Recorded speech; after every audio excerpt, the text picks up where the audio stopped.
जेव्हा विकासाचं नाव घेतलं जातं तेव्हा आपण अपेक्षा करतो स्वच्छता, सुरक्षा आणि पारदर्शकता. पण इथं झाकण उघडतंय आणि सत्य गटारीत पुरलं गेलंय. दरवर्षी कोट्यावधींचे बजेट खर्च करून स्मार्ट सिटीच्या नावाखाली अशा गटारी तयार केल्या जातात ज्या नागरिकांसाठी धोक्याचं दार ठरतात. निगडी भोसरी मार्गावरील हे गटार बघा. झाकण गटारीच्या मापाचं नाही, फक्त वर ठेवलेलं आहे. कुठं झाकणच गायब तर कुठं गटारीत कचऱ्याचा ढीग.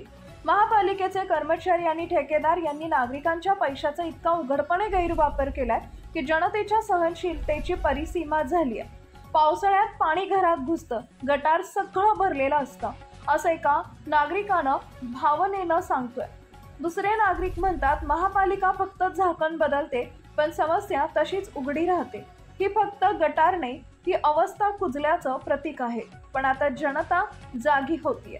या दुर्गंधीतून बदलाची हवा उठतीये. आता लोक विचारतात आमचा पैसा कुठं जातोय, आणि हाच प्रश्न प्रत्येक नागरिकांच्या आवाजात बदलतोय. आंदोलनात, जनशक्ती, परिवर्तनात. जो विकास गटारीत अडकतो तो लवकरच जनतेच्या रोषात वाहून जातो. हा आवाज थांबणार नाही, कारण आम्ही आहोत आय एम सिटीजन.